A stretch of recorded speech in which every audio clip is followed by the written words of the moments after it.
Hai guys, welcome back again, it's me Angelica. So di video hari ini aku pengen sharing tentang mitos vs fakta seputar China. Nah mungkin banyak banget teman-teman yang udah tanya kayak kira-kira bener gak sih kalau misalnya di China itu boleh nggak makan nggak pakai sumpit, atau misalnya kayak China itu punya taste yang berbeda-beda di setiap kotanya. Kira-kira itu bener atau enggak sih? Mungkin nanti sebelum aku jawab, teman-teman boleh coba jawabin dulu apakah jawaban teman-teman benar atau salah. So without any further ado, langsung aja kita mulai ke videonya. Nah, aku udah kumpulin 10 mitos vs fakta yang aku pernah dan juga sering dengar di kalangan lingkungan aku, dan langsung aja kita mulai. Yang pertama itu adalah semua orang di China makan nasi setiap hari. Kalau untuk ini jawabannya kira-kira mitos atau fakta ya? Nah, sebenarnya jawabannya adalah mitos. Untuk di China sendiri, setiap kota itu punya istilahnya itu makanan taste masing-masing, alias mereka punya 主食 atau main food mereka masing-masing. Nah, kalau untuk main foodnya ini sebenarnya terbagi dua yang lebih structure dan juga clear. Yang kalau utara ini dia itu kebanyakan makanan yang ada gandumnya, kayak misalnya mie, dumpling, roti kukus. Karena di daerah utara ini iklimnya itu lebih cocok untuk menanam gandum. Jadi setelah mereka selesai nanam gandum langsung diolah nih jadi makanan. That's why di bagian utara itu kalian bisa lihat banyak banget orang yang makan jiaozi atau dumpling, roti. Terus kadang mereka kalau misalnya ada banyak sayur gitu kan kita makan pakai nasi ya. Tapi kalau mereka itu makan pakai roti atau bakpao gitu, bakpao kosong ataupun ada yang berisi juga. Nah, sedangkan di bagian selatan di China, karena mereka itu iklimnya lebih subtropis, lebih mendukung budidaya padi. That's why bagian selatan China ini mereka kebanyakan itu konsumsi beras atau nasi. Jadi makanan atau konsumsi orang China itu tergantung dengan iklim dan juga letak geografisnya. Cuman kalau misalnya kalian di daerah utara kalian mau makan nasi itu sebenarnya juga ada, tapi kalian akan langsung lihat perbedaan gitu loh. Dan misalnya kalau misalnya ada orang yang tanya kamu mau makan baozi atau mau makan bakpao misalnya, atau mau makan nasi, itu langsung udah bisa mengdifferentiate kira-kira kamu datang dari China bagian mana. Berikutnya adalah semua orang bisa kungfu di China. Nah, kira-kira mitos atau fakta ya? Jawabannya adalah mitos. Kalau misalnya teman-teman belum tahu, sebenarnya kungfu atau wushu ini memang berasal dari China dan merupakan warisan budaya, tapi hanya sebagian kecil orang yang benar-benar mempelajari kungfu ini. Mungkin teman-teman pernah lihat kungfu panda dan tahu itu kira-kira kayak dari China gitu.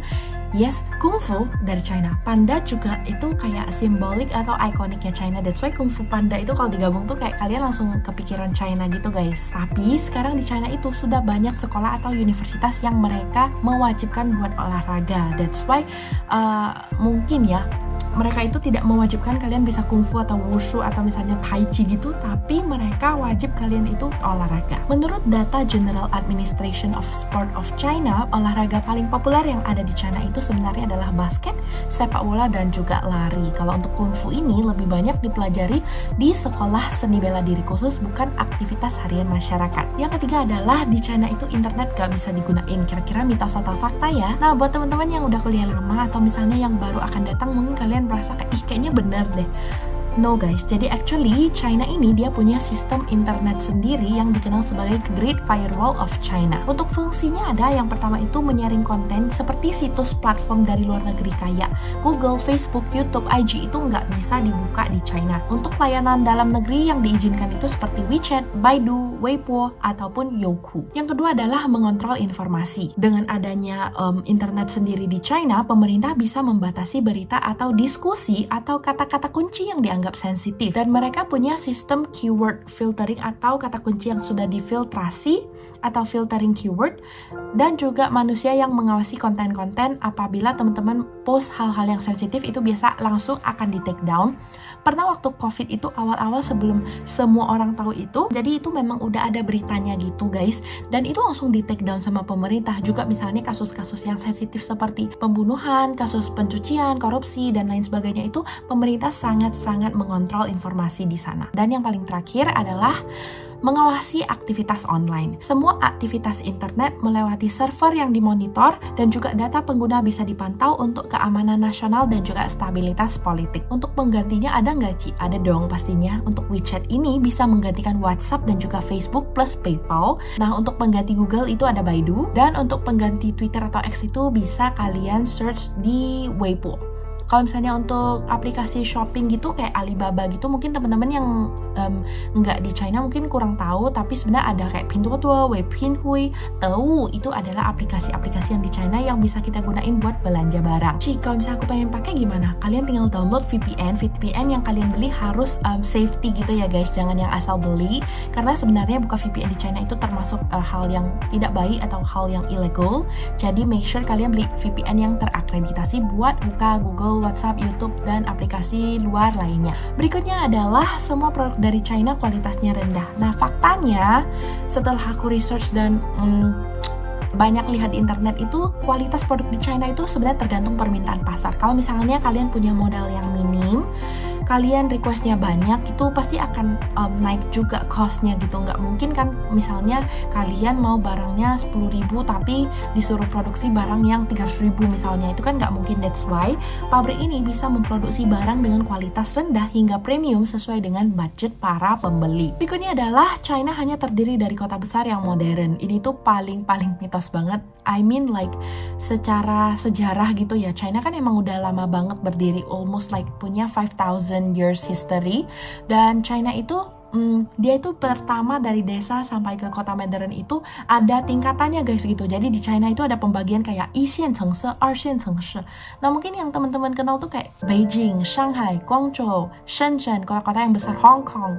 Tapi sebenarnya China itu banyak banget desa atau kota-kota tradisional yang masih disimpan gitu guys, istilahnya apa ya, budayanya dan juga tempat-tempatnya gitu. Dan wilayah pedesaan di China itu masih banyak karena wilayah pedesaan di China ini memainkan peran penting ya guys dalam pertanian dan juga ketahanan pangan. Berikutnya adalah semua orang China bisa bahasa Mandarin dengan lancar.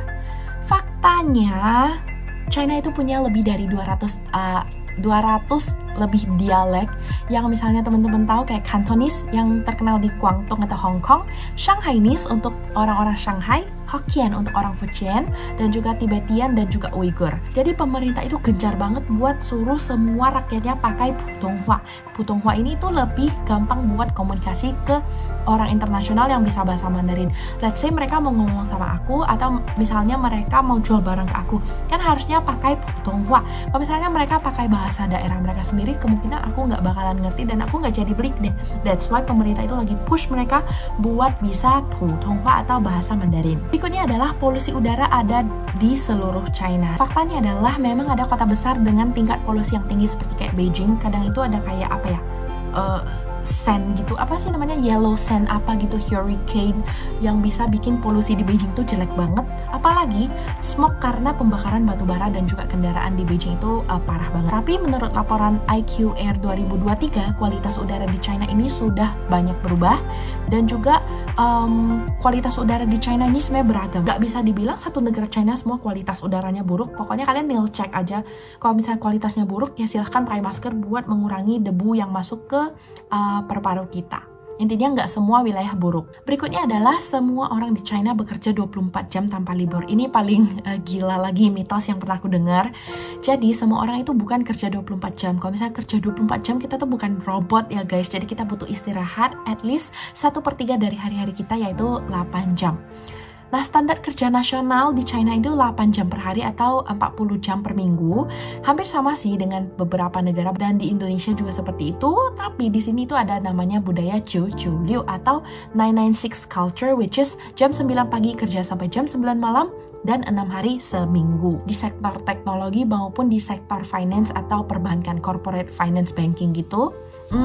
Tapi ini bukan hal kewajiban, dan kebanyakan di China sekarang mereka menerapkan Tanshu dan juga Shuangshu. Tergantung ya. Kalau Tanshu dia itu seminggu libur sekali. Kalau untuk Shuangshu dia seminggu libur 2 kali. So make sure that kalau misalnya kalian ke China itu, kalau misalnya kalian mau kerja, carilah yang Shuangshu biar kalian bisa libur lebih panjang. Mitos yang ke-9 adalah semua orang di China makan aneh-aneh kayak serangga, kelelawar, dan lain-lain. Faktanya mayoritas masyarakat di China ini masih makan makanan yang normal seperti yang kita lihat kayak nasi, sayur, daging B2, daging sapi, ikan, dan juga masih banyak lagi kayak daging ayam masih oke gitu. Namun hidangan ekstrim ini masih ada dan hanya ada di wilayah tertentu dan juga buat festival khusus, bukan makanan sehari-hari mereka. Paling terakhir adalah mitos yang mungkin kalian udah sering dengar, yaitu China adalah negara komunis yang semua orangnya itu miskin.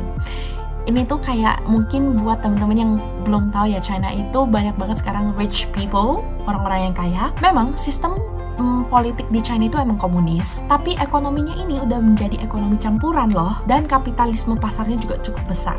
Menurut World Bank tahun 2023, China ini sudah masuk ke kelas menengah terbesar di dunia, lebih dari 400 juta orang.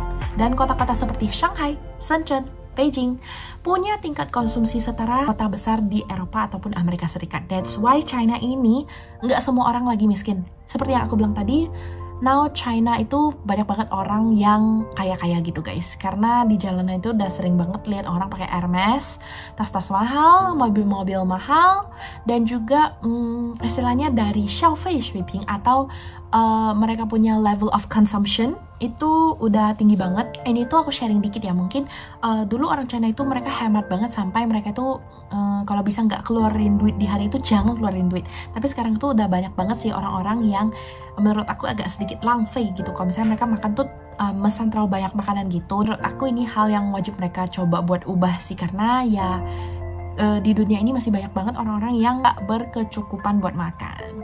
So that's all for today's video tentang mitos vs fakta. Kira-kira kalian suka nggak tentang series kali ini? Kalau misalnya kalian suka, jangan lupa klik tombol like-nya dan juga jangan lupa subscribe ke channel aku. Jangan lupa juga follow TikTok aku, and I'll see you on the next video.